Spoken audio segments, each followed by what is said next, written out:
So finally ये कफ candies भी बिल्कुल तैयार हो चुकी हैं। कैसी लग रही है?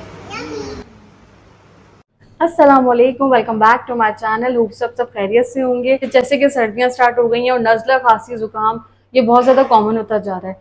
खास तौर पे बच्चों की तो फ़ौरन से सीना जकड़ना स्टार्ट हो जाते हैं। तो आज आप लोग के साथ एक बहुत ही ज़बरदस्त सी होम रेमेडी लेकर आई हूँ। ऑल्दो मैंने इससे पहले भी शेयर की है।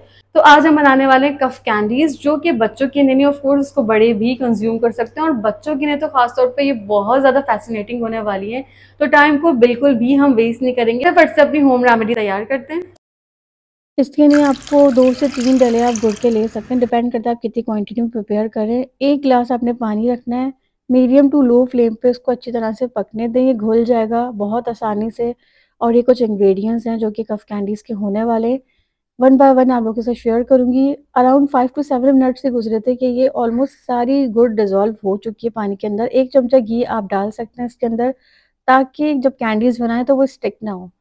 अब हम अपने इंग्रेडिएंट्स को ऐड करते हैं। यहाँ पर 1 टेबलस्पून मैंने यहाँ पर अजवाइन का ऐड कर दिया है, 1 tablespoon salt, dry ginger powder, 1 tablespoon कुटी हुई काली मिर्चें, यहाँ पर आप सफ़ेद मिर्चें भी यूज़ कर सकते हो जो दक्कनी मिर्च होती है। 1 टेबलस्पून यहाँ पर दालचीनी का पाउडर ऐड किया है। 8 से 10 लौंगों को मैंने हल्का सा तवे पे सेका था। अब इसको मैं बिल्कुल क्रश कर लूँगी। थोड़ी गरदरी सी भी हो तो चलेगा, मसला नहीं है।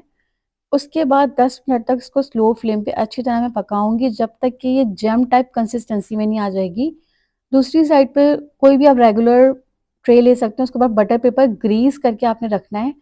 और जब ऐसी कंसिस्टेंसी हो जाए तो आपने इसको फ्लेम को ऑफ करना है। कम से कम 10 मिनट के लिए इसको बिल्कुल रहने दें। हल्का-हल्का नीम गर्म होगा तो आप शेप दे सकते हैं। यहाँ तक आप चाहें तो उसको डायरेक्टली भी पोर करके स्टोर कर सकते हैं, और बिल्कुल भी ख़राब नहीं होगा।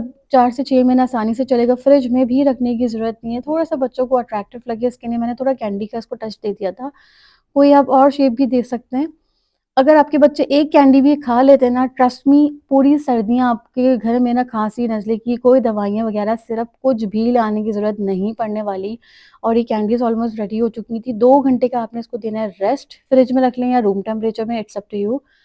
और यहाँ पर जब ये प्रिपेयर हो गई थी तो मेरे बेटे को लग रहा था कि जैसे मैंने इसको हनी में बनाया है, जबकि मैंने इसको गुड़ में बनाया। गुड़ के तो बहुत ज़्यादा फ़ायदे होते हैं, शहद के भी होते हैं। शहद की भी मैंने रेमेडी मैंने आपके साथ शेयर की है, आई बटन में मेंशन कर दूँगी।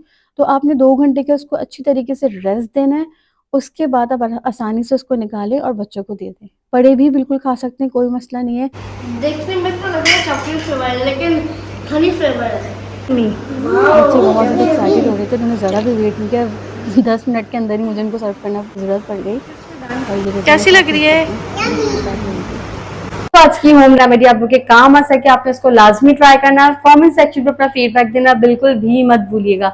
वीडियो पसंद आई तो आप इसको लाइक कर सकते हैं, शेयर कर सकते हैं, चैनल को सब्सक्राइब कर सकते हैं। अपना बहुत सारा ख्याल रखिएगा, दुआ में मुझे याद रखिएगा। इंशाल्लाह फिर मिलती हूँ नेक्स्ट न्यू होम रेमेडी के साथ। जब तक के लिए खुदा हाफिज।